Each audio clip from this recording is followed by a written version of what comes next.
Perfecto, listo. Entonces, muy buenas tardes para todos. Para los que no me conocen, mi nombre es Isaac Arango, soy estudiante de medicina, actualmente me encuentro en 10º semestre y en este momento me desempeño como coordinador general del Semillero de Investigación en Microbiología Médica y también hago parte del grupo Bacterias y Cáncer. En esta edición del día de hoy les voy a hablar de una forma bastante didáctica, bastante comprensible sobre generalidades respecto a los antibióticos y en general cuál es el espectro antimicrobiano que estos tienen. Para preparar esta presentación utilicé los siguientes libros, Goodman y Gilman, que en farmacología es, digamos, la Biblia, o sea, la mayoría de información que voy a compartir acá la pueden encontrar allí. También el libro de farmacología de Katzung, es el libro que usan más aquí en la facultad, especialmente pues el profe Carlos Rodríguez. Y también las herramientas de UpToDate y una base de datos que tenemos disponible en la Universidad de Antioquia, que es el IBM Micromedics. Este IBM, digamos que es una base de datos bastante chévere sobre antibióticos, sobre todo tipo de medicamentos y que ahí pueden encontrar dosis, evidencia que hay detrás de todos los distintos tipos de medicamentos, al igual que, digamos, pues, toda la evidencia que sustenta eso. Entonces, yo les recomiendo que utilicen IBM y UpToDate en caso de que tengan acceso. Entonces, para empezar a hablar de los antibióticos, son probablemente el grupo de fármacos más importante y el que vemos que es más utilizado dentro de nuestra práctica médica. También se ha escrito que de los descubrimientos más importantes que se han hecho a lo largo de la historia de la humanidad, los antibióticos son el principal avance médico que hemos tenido. Vamos a ver ahorita que enfermedades que anteriormente eran casi pues, universalmente mortales, ya con el uso de los antibióticos en este momento son curables. Cambiaron la historia de la medicina y de la humanidad y como les venía comentando, pues enfermedades que anteriormente eran mortales, como lo podría ser el caso de la tuberculosis o la meningitis, en este momento son curables. Además de eso, pues los antibióticos nos han permitido avanzar en otros campos de la medicina, ya que nos han permitido el realizar procedimientos invasivos de una forma segura, entonces han permitido que se dé un avance de la cirugía, de la dermatología y también muy importante de la obstetricia. También los antibióticos han permitido que se desarrolle la inmunosupresión, que como ustedes saben es bastante importante para el caso de los trasplantes y también para el área de la reumatología, de las enfermedades inmunológicas. Digamos que estas personas pueden estar siendo un poco más propensas a desarrollar infecciones, pero con el uso de los antibióticos las podemos proteger. Entonces, ¿cuál es el objetivo en general de la terapia antimicrobiana? Desarrollar un fármaco que inhibe o afecte la bacteria sin afectar o afectando mínimamente al hospedero, una propiedad que se conoce como selectividad. Esta propiedad de la selectividad, digamos que es un principio farmacológico bastante grande que lo van a encontrar también en otro grupo de medicamentos, como lo podrían ser los antineoplásicos, en el cual pues en ese caso buscan matar a las células cancerígenas, buscando pues no afectar las células sanas. Entonces, digamos que para empezar a hablar propiamente de los antibióticos es muy importante que tengamos en cuenta ciertas definiciones y que digamos que de alguna forma a veces pueden confundirse. Tenemos dos definiciones grandes que son los antibióticos y los antibacterianos. Los antibióticos en el sentido más estricto de la palabra, digamos el sensu estricto por decirlo así, el antibiótico es una sustancia de origen biológico. Usualmente se derivan de otras bacterias o de un hongo y que tienen acción propiamente contra las bacterias. Un ejemplo, un antibiótico podría ser el más conocido por todos, que es la penicilina, que es producida por hongos del género Penicillium. Entonces, digamos que en el sentido estricto, un antibiótico, pues eso, sería una sustancia que viene de una planta, de un organismo vivo. En cambio, un antibacteriano sería una sustancia que puede ser de origen natural, de origen biológico, o que puede ser sintética y que tiene acción contra las bacterias. Sin embargo, vamos a ver que pues, en nuestra práctica cotidiana, ambos términos se utilizan de forma intercambiable e indistinta, que pues digamos que eso puede dificultar que algunas personas puedan comprender esto. De hecho, si nosotros suponemos que algunos jabones se producen a partir de sustancias biológicas, podríamos decir que los jabones pueden ser antibióticos, ¿sí o qué? Pero digamos que esto es una controversia más terminológica y que pues digamos que no nos interesa tanto en esta presentación del día de hoy. Entonces, volviendo un poco al concepto de la selectividad, nosotros sabemos que el reino de todos los organismos vivos que hay en este planeta se pueden clasificar en tres dominios: las bacterias, las arqueas y los eucariotas. Nosotros estamos por aquí adelante obviamente en el reino de los animales. En cambio, vamos a ver que las bacterias se dividieron de una forma bastante temprana en el origen de las especies, y eso es lo que permite que haya cierta diferencia evolutiva, y pues digamos que las bacterias por lo tanto van a tener muchas diferencias estructurales y funcionales, que pues eso lo hace bastante distintas a nosotros, y eso digamos que nos aprovechamos de eso para que con los antibióticos podamos crear cierta selectividad, y por lo tanto las sustancias que nosotros creamos no nos vayan a afectar, sino que afecten solamente a las bacterias. Entonces, digamos que lo ideal para esta presentación de antibióticos pues es que ustedes ya sepan algunas cositas respecto a generalidades de bacterias. Ahorita vamos a repasarlas, pero antes de eso me gustaría mencionar como algunas características únicas que tienen las bacterias y de las cuales nosotros nos aprovechamos para generar esa selectividad.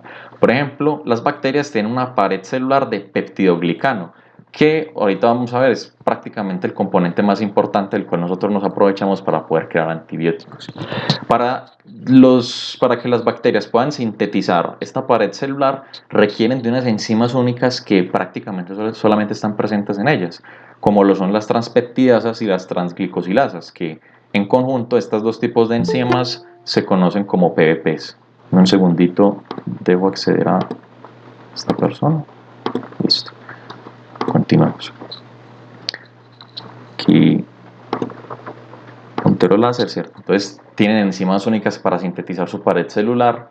Y también vamos a ver que las bacterias pues tienen una membrana celular que también está compuesta de fosfolípidos, como las células eucariotas, pero que tiene ciertas diferencias en su composición que son, digamos, son tan diferentes que se permite que se dé la selectividad.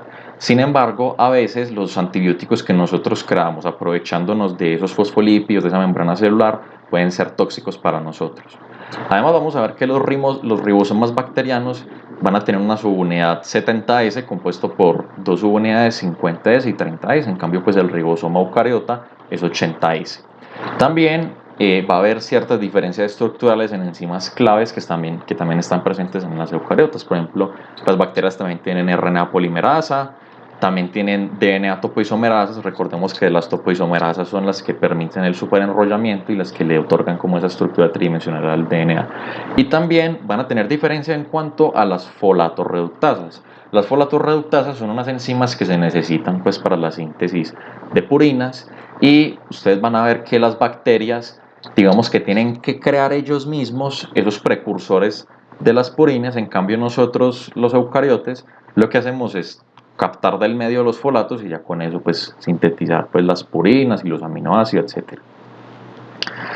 Vamos a ver también que los antibióticos se pueden clasificar en 5 familias bastante importantes, ¿sí o qué? Ustedes también los pueden clasificar de otras formas, pero esta es la clasificación que yo les propongo de acuerdo a los distintos, pues, digamos, estructuras que van a tener las bacterias.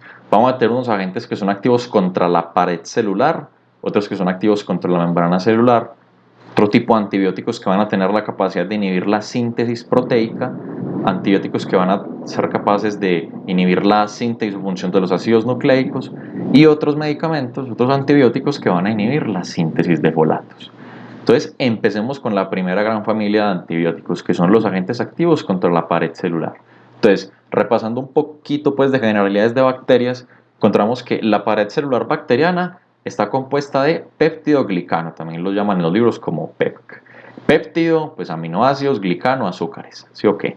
Entonces, esta estructura, esta pared, lo que va a hacer es conferirle rigidez a la bacteria y permitirle soportar el estrés osmótico al que está usualmente expuesta. Vemos que las bacterias pues van a ser hiperosmolares en su interior, entonces si digamos que falla esta pared celular, pues va a entrar agua y se va a analizar.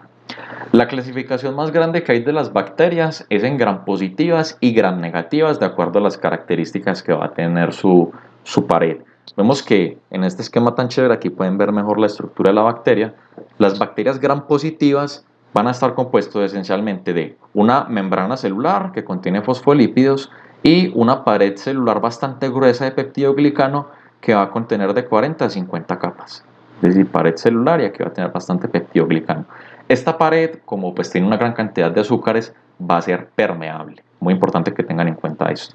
En cambio, las bacterias gram negativas tienen una membrana, bueno, una membrana no, tienen una pared que es un poco más compleja, que va a estar compuesto de tres estructuras. Una membrana interna, la membrana celular, que pues la que tienen los fosfolípidos, y van a tener una pared celular que la dividen en un espacio periplasmático, que aquí es donde se va a encontrar el peptidoglicano, va a tener una membrana externa y también van a tener un componente de lipopolisacárido.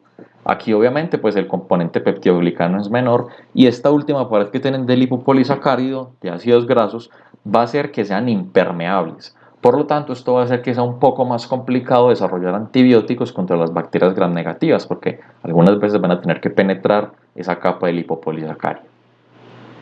Entonces, hablando ya un poquito más del peptidoglicano, de esta estructura tan importante, es un polímero que va a estar compuesto, pues como su nombre lo dice, de múltiples monómeros.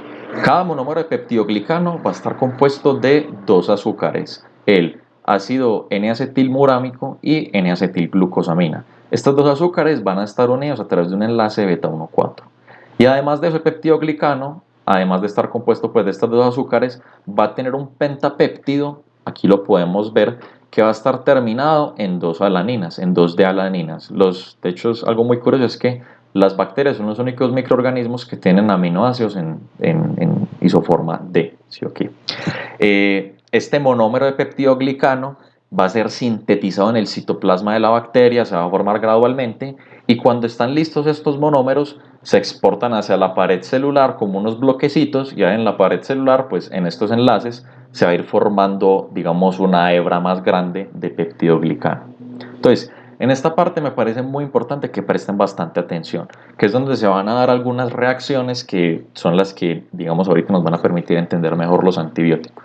Entonces, dos reacciones son las que van a permitir que se forme la pared celular. La primera que se da es la transglicosilación, en la cual se unen los monómeros de azúcar y van a formar la cadena lineal de peptidoglicano. Es decir, aquí en este esquema sería esta pequeña línea de peptidoglicano la que se forma gracias a la transglicosilación. En cambio, en la transpeptidación lo que hace es que se junten bien esas cadenas. Las cadenas se van a empezar a superponer y pues van a formarse puentes entre esta cadena de aminoácidos que se conocen como puentes peptídicos a través de una reacción de transpeptidación. Esta segunda reacción es la que le va a brindar pues una fortaleza estructural a la pared del peptidoglicano. Entonces, recordando, dos enzimas importantes, transglicosilasa, transpeptidasas, primero se da una, después se da esta, y en general ustedes van a ver que estas dos enzimas se le conocen como PBPs, Penicillin Binding Proteins. Las PBPs las denominan indiferentemente a estas dos enzimas.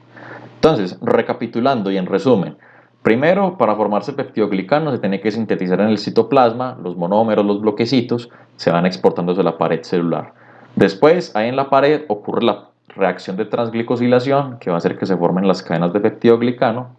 Y finalmente, pues esas cadenas se van a superponer a través de sus aminoácidos y van a formar puentes peptídicos en las cadenas, proceso que se conoce como transpeptidación. Entonces, muy importante que tengan esto en cuenta. ¿Hasta el momento tienen alguna pregunta?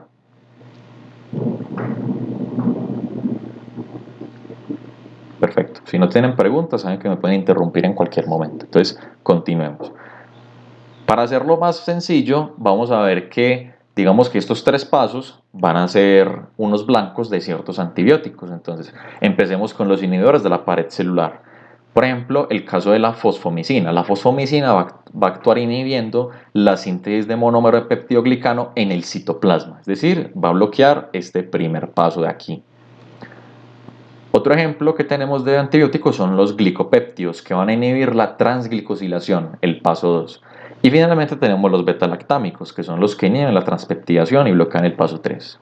Fácil, easy peasy. Entonces vamos a elaborar un poquito más respecto a estos antibióticos. Entonces, la fosfomicina es la que va a actuar en el paso 1 en el citoplasma y va a inhibir la síntesis del monómero de peptidoglicano al inhibir la enzima MORA, que es la que se encarga de sintetizar ese monómero. Este antibiótico se usa prácticamente y su uso es único en infecciones urinarias no complicadas. Es un espectro que es bastante reducido, prácticamente pues solo lo utilizamos para los casos de infecciones urinarias por Escherichia coli y Enterococcus fecalis. Aquí pueden ver la dosis, una dosis única de 3 gramos que se mezcla en 3 o 4 onzas de agua oral, con o sin comida y ya con esta dosis, digamos que se podría solucionar una infección urinaria no complicada. Digamos que de las opciones de antibióticos que usamos para las infecciones urinarias, esta es una muy buena opción, sin embargo, no es muy disponible en nuestro medio y pues suele ser bastante costosa, ¿sí o qué? Entonces, ya respecto a los inhibidores del segundo paso, vámonos con el caso de los glicopéptidos. El único glicopéptido que nosotros tenemos disponible en Colombia es la vancomicina. Esta vancomicina se va a unir a la terminación de aminoácidos que vimos ahorita, las dos alaninas del final, y pues digamos que esto va a ejercer un efecto mecánico espacial, se va a pegar de ese espacio y pues va a pedir que la transglicosilasa actúe. Entonces pues no se va por lo tanto poder unir esos monómeros del peptidoglicano. La vancomicina es un antibiótico que es bastante utilizado en nuestro medio, tiene un espectro bastante amplio, como lo son todos los gram positivos, incluyendo pues los del género Clostridium, pero vamos a ver que nosotros utilizamos más vancomicina en el caso de las infecciones por Staphylococcus aureus meticilino resistente. Este antibiótico, digamos que tiene ciertas consideraciones, es nefrotóxico y tiene que titularse la dosis. Entonces, por lo tanto, hay que tener mucho cuidado con él. Entonces, aquí el inhibidor del segundo paso. Entonces, ya pasemos a los inhibidores del tercer paso, de la transpeptidación. Este es un grupo bastante amplio, los betalactámicos. Si ustedes saben recetar betalactámicos, prácticamente ya tienen hecho todo lo que es el uso racional de antibióticos. Es un grupo que es muy amplio, inhiben las transpeptidasas, un tipo de PBPs, recordemos que las otras PBPs serían las transglicosilasas, y gracias a estos antibióticos funcionan, dado que tienen un anillo, el anillo beta-lactámico, que es un análogo estructural de esta terminación de alanina que pues, tenía el monómero de peptidoglicano. Entonces, se derivan, el nombre sería el anillo que los compone, está constituido por tres carbonos y un nitrógeno. Estos betalactámicos, a su vez, los vamos a poder dividir en 5 grupos. Las penicilinas, las cefalosporinas, los carbapenems o carbapenémicos, los monobactámicos y los inhibidores de beta-lactamasas. Todos tienen en común el anillo beta-lactámico, pero van a tener, digamos, ciertas propiedades químicas que lo que van a hacer es modificar ese anillo o añadir ciertos reactivos que lo que hacen es cambiar las propiedades farmacocinéticas y farmacodinámicas, al igual que su espectro. Pero en sí, todos van a ser parte de la familia de los beta-lactámicos. Entonces, empecemos hablando de las penicilinas. Todas las penicilinas van a estar terminadas en silina y las podemos clasificar en penicilinas naturales, penicilinas anti-Staphylococcus aureus, aminopenicilinas y las penicilinas anti-Pseudomonas aeruginosa. Entonces, las penicilinas naturales, digamos que su nombre es bastante diciente, son unos antibióticos tal cuales los producen los hongos en la naturaleza y fueron descubiertas por Alexander Fleming. ¿Sí o qué? Entre los ejemplos de las penicilinas tenemos la penicilina G, también conocida como benzilpenicilina o penicilina benzatínica, y la penicilina V, la penicilina potásica. Este es, digamos, el antibiótico más básico que existe y es el que se utiliza para tratar infecciones por microorganismos que usualmente son muy sensibles. Por ejemplo, Streptococcus pyogenes, con cualquier antibiótico que usted les dé, ese bicho se muere. Entonces, por lo tanto, para matar a un microorganismo tan sensible, nosotros preferimos antibióticos que sean bastante básicos, que no tengan un espectro muy amplio. Entonces, lo utilizamos para tratar Streptococcus pyogenes, responsable de faringoamigdalitis, especialmente en pediatría, y también lo utilizamos para tratar las infecciones por Treponema pallidum, que alguno sabe qué infección genera Treponema pallidum. La sífilis. Muy bien, excelente. Entonces la sífilis la vamos a tratar con penicilina. Excelente. Tenemos también otro tipo de penicilinas que son las penicilinas anti-Staphylococcus aureus. Digamos que en este caso el nombre también es bastante diciente. Los prototipos que tenemos son la oxacilina y la dicloxacilina. Estas son unas penicilinas que se modifican en el laboratorio para poder actuar contra esta bacteria. Este bicho, pues digamos que tiene ciertas particularidades y usualmente genera resistencia. Entonces, este microorganismo tiene unas penicilinasas que le permiten defenderse de las penicilinas normales, de las penicilinas naturales. Lo que hacen es abrir ese anillo beta-lactámico. Entonces, nosotros en el laboratorio lo que hicimos fue crear un tipo distinto de penicilinas que fueran resistentes a la acción de las penicilinasas, como lo son la oxacilina y la dicloxacilina. Y pues su uso se reserva prácticamente a esta bacteria.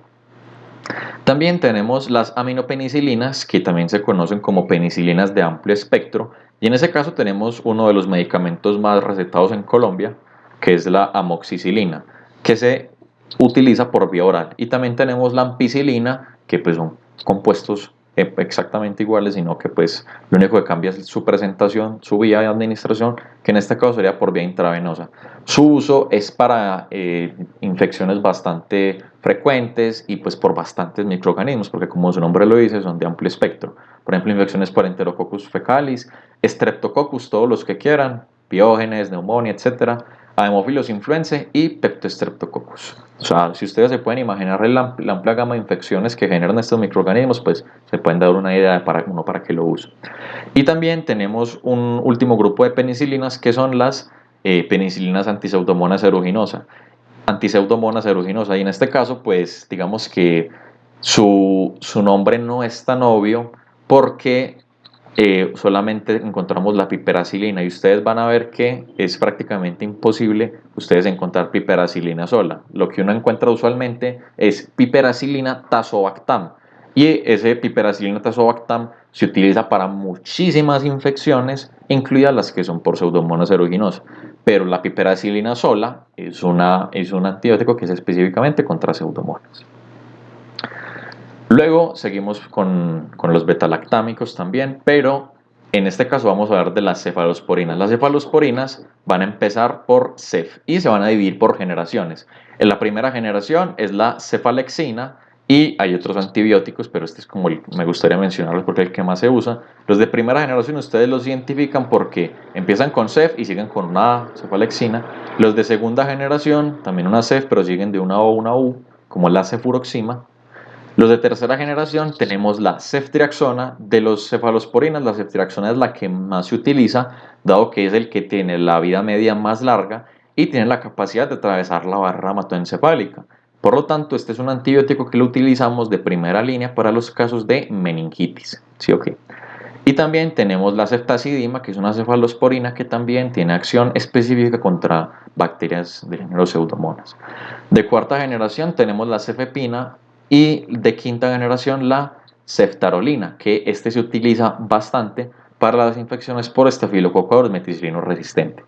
Entonces hablemos aquí un poquito sobre el espectro de las cefalosporinas.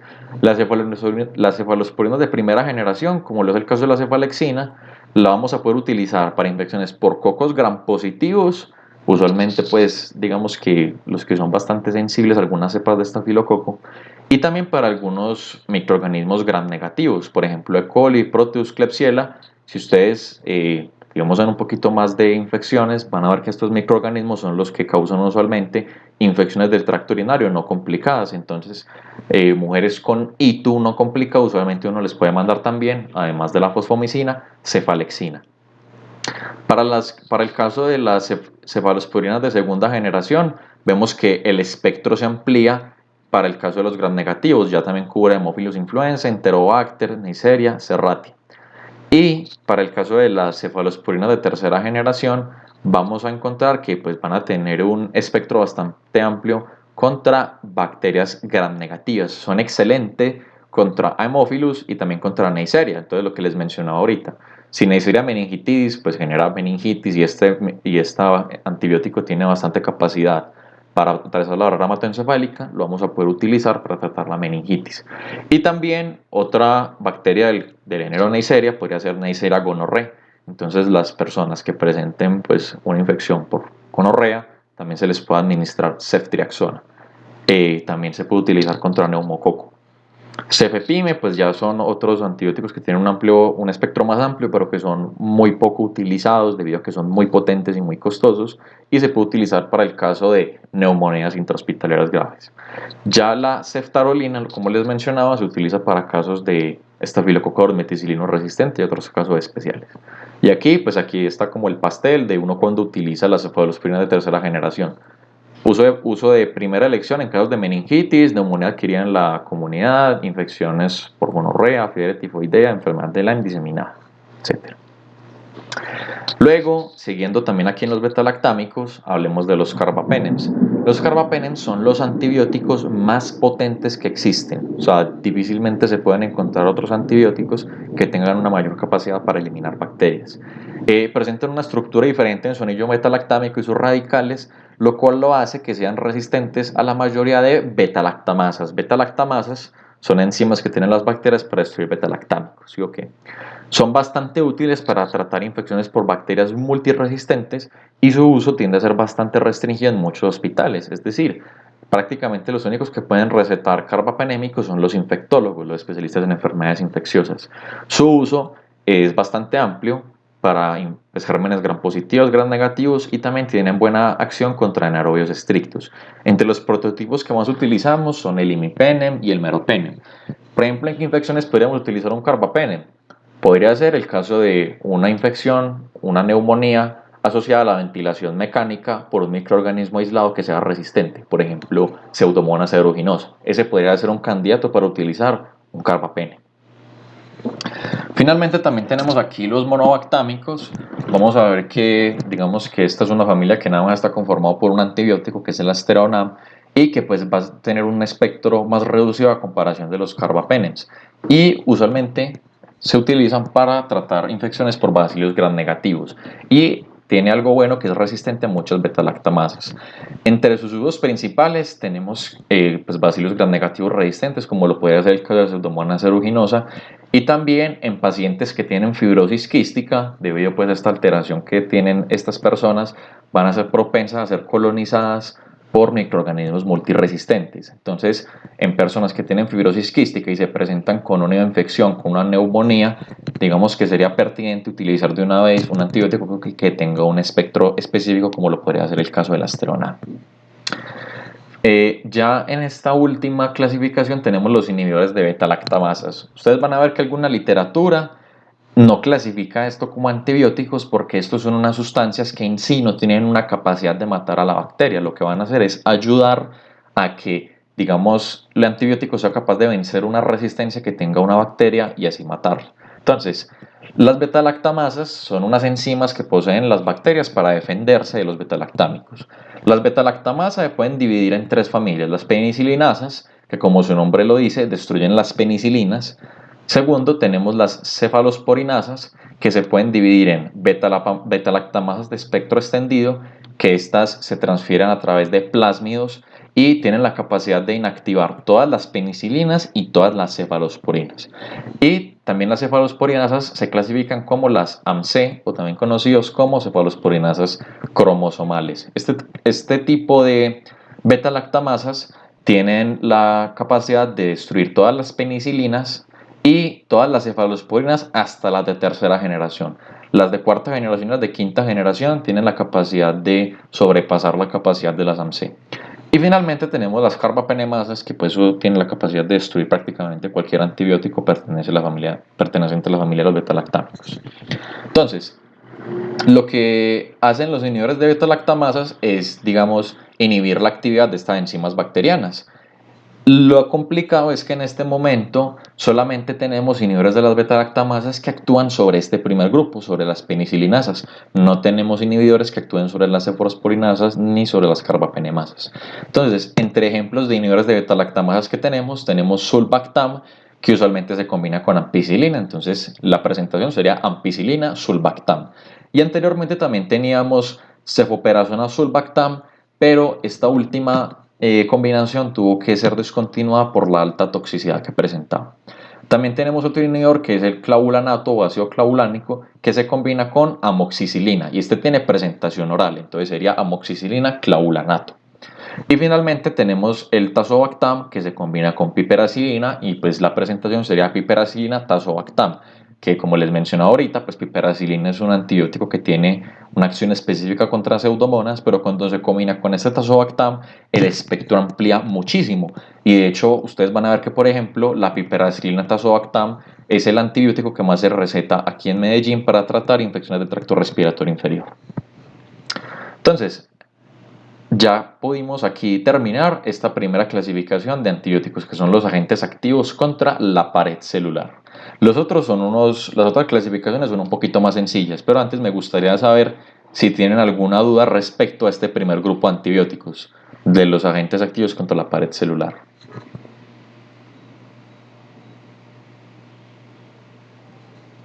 Perfecto. Si no tienen ninguna duda, me interrumpen y podemos continuar contra los agentes activos contra la membrana celular.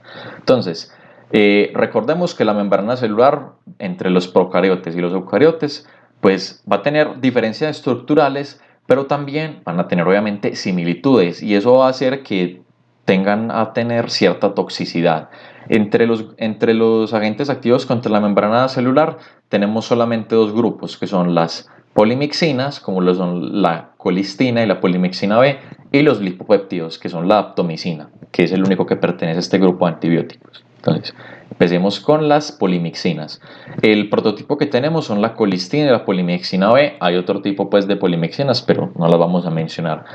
Estos son unos péptidos que pues van a tener una cabeza hidrofílica y una cola hidrofóbica, que pues recordando biología de la célula, esto se parece a un fosfolípido, entonces por lo tanto van a ser análogos de la estructura de fosfolípidos y eso le va a permitir insertarse en esa membrana celular y lo que van a hacer es desestabilizarla y van a generar polos y por lo tanto las bacterias van a sufrir una lisis osmótica.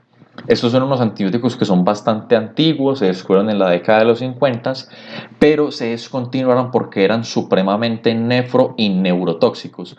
Sin embargo, pues debido al mal uso que se está dando actualmente de los antibióticos, pues con la emergencia de la resistencia bacteriana, tuvieron que ser reinsertados nuevamente al mercado para tener obviamente más opciones de antibióticos. Algo muy importante es que estas polimixinas solo sirven para microorganismos gram negativos y pues debido a que son bastante tóxicos, los vamos a reservar como un esquema de última línea ante microorganismos multiresistentes. Por ejemplo, un paciente con una peritonitis, ¿sí o qué? Y nosotros intentamos realizar el aislamiento y vemos que es resistente a la mayoría de antibióticos que tenemos disponibles. Una opción ahí podría ser utilizar la polimixina B, ¿sí o qué?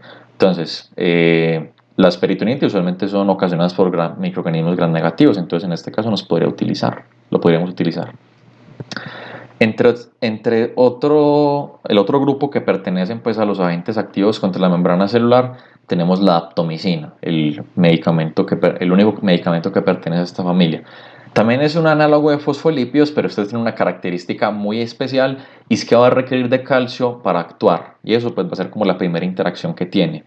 Este antibiótico se va a insertar en la membrana, se va a polimerizar y va a formar un poro que pues es un canal de potasio y en este caso pues no va a generar una lisis osmótica, sino que lo que va a hacer es colapsar el potencial de membrana de la bacteria y pues la va a matar. Este antibiótico solamente va a tener afinidad por la membrana de los microorganismos gram positivos. Este es un antibiótico que tiende a ser bastante costoso y bastante tóxico, principalmente una toxicidad de tipo muscular. Y por lo tanto, teniendo en cuenta esto, lo vamos a reservar para infecciones por microorganismos gram positivos multiresistentes. Es decir, todo este grupo de agentes contra la membrana celular, digamos que van a ser nuestra última opción ante microorganismos multiresistentes.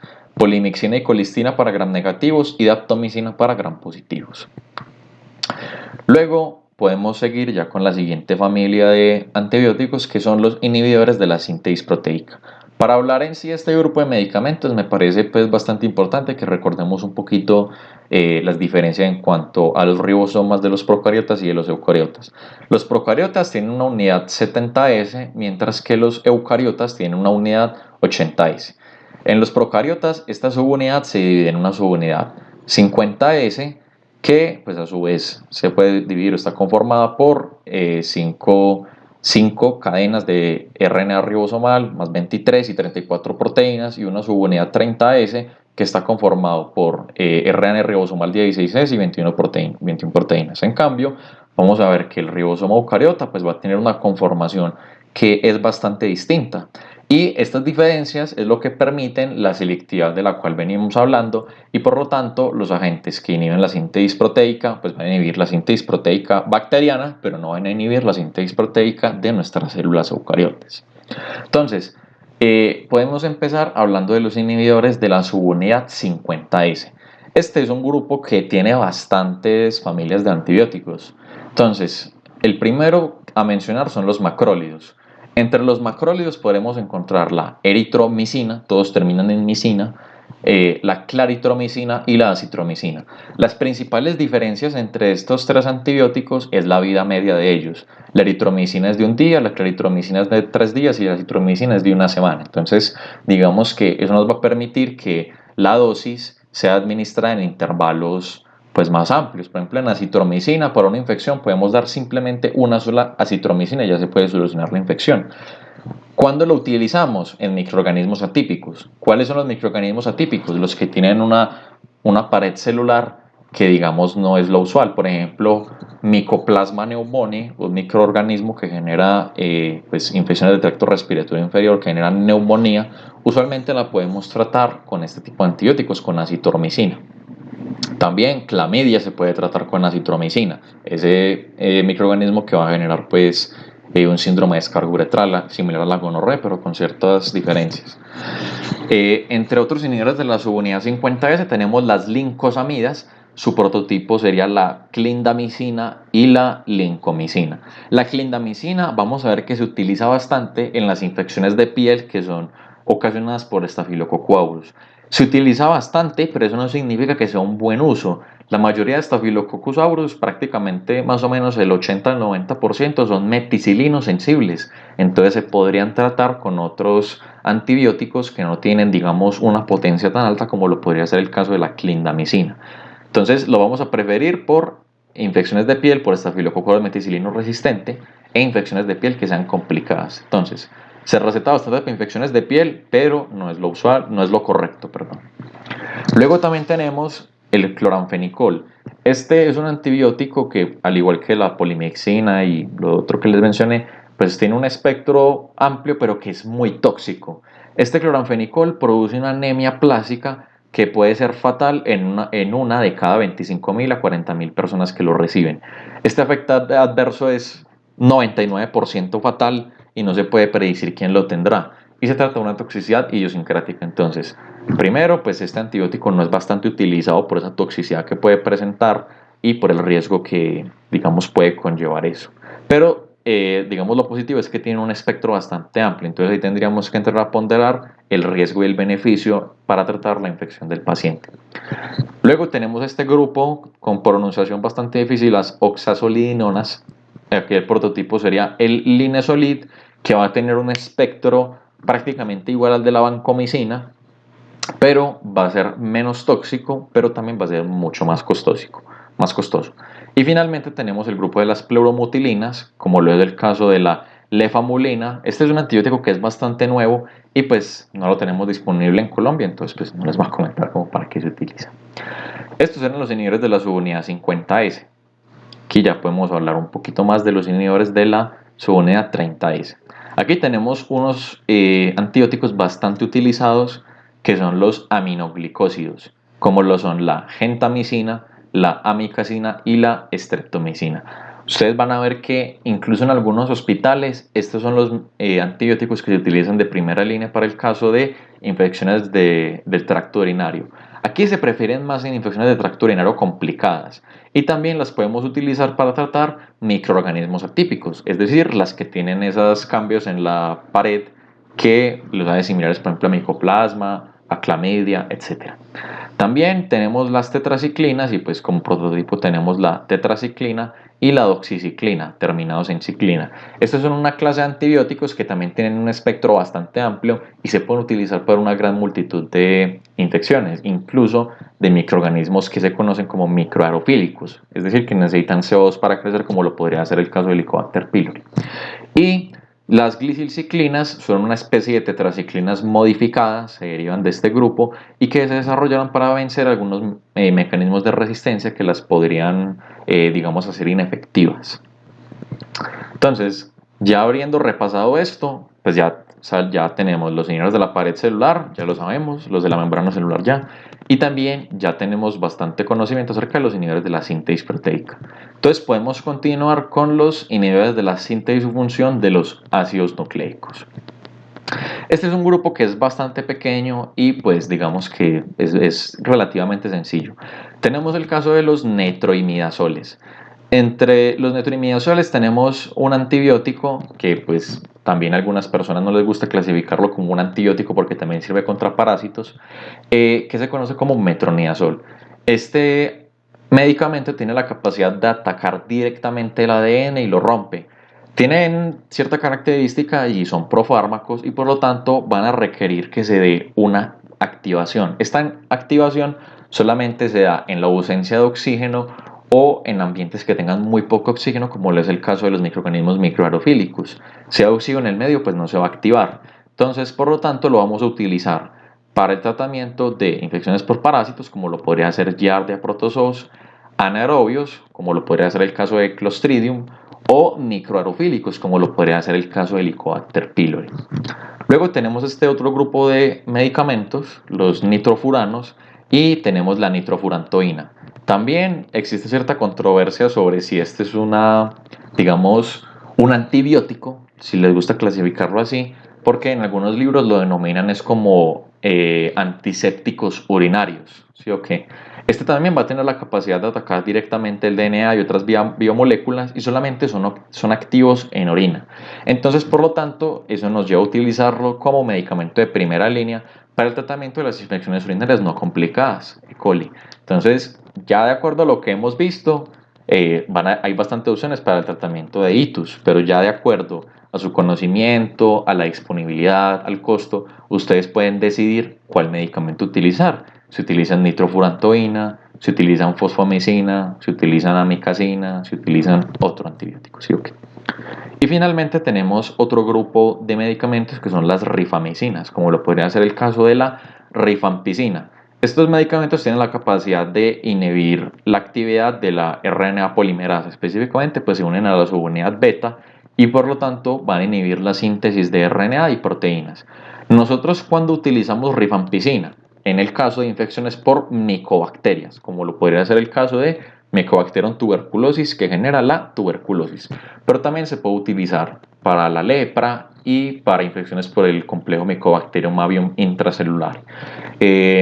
Las infecciones por micobacterias van a ver que usualmente ocurren también en personas que tienen defecto en su sistema inmunológico y por lo tanto digamos que van a utilizar otros medicamentos que pueden interactuar con esta rifampicina.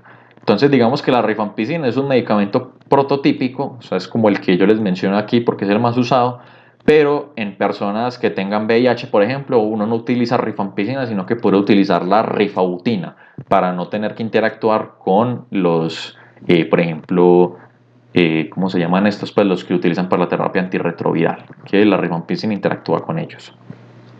Entonces ya finalmente después de haber terminado digamos, de repasar esto de los ácidos nucleicos, vamos a hablar de un grupo de medicamentos bastante interesantes, bastante importantes, que son los inhibidores de la síntesis de folatos.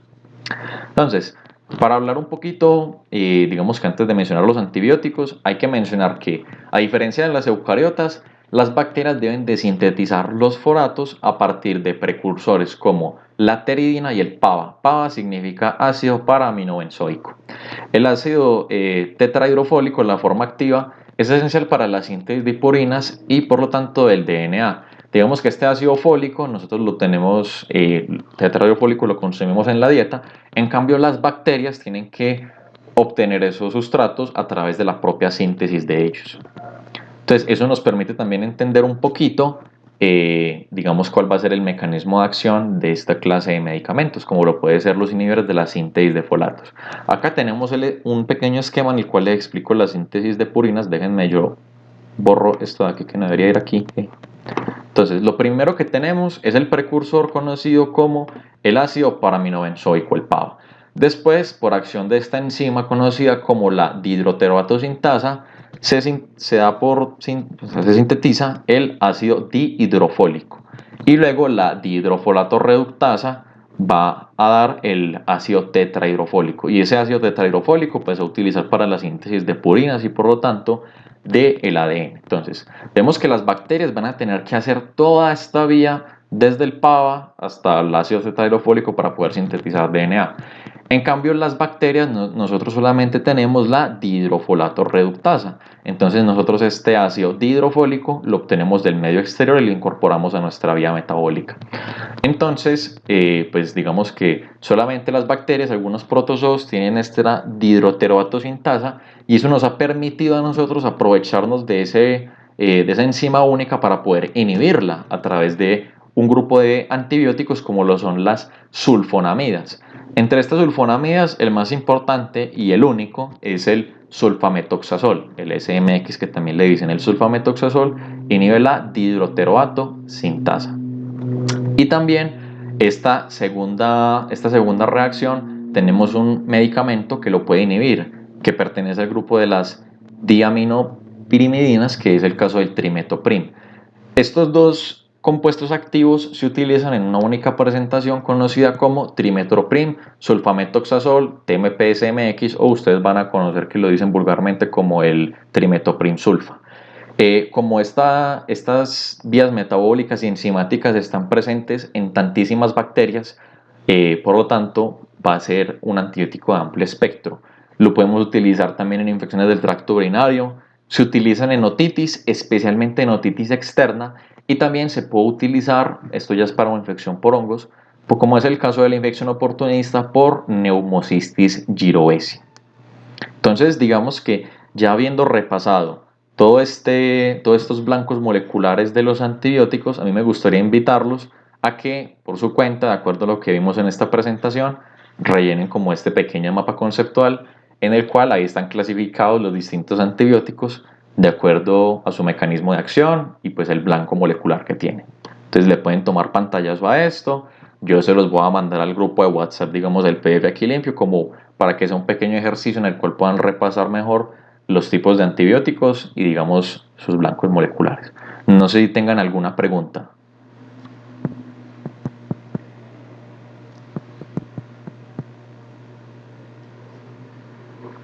No hay preguntas, muchísimas gracias, todo quedó muy claro. Excelente. Yo igual, como me parece esta presentación como bastante útil, yo se las voy a compartir para que la tengan por ahí y puedan saber un poquito más sobre los distintos espectros de los antibióticos, y también les voy a mandar un pequeño documento para que lo repasen.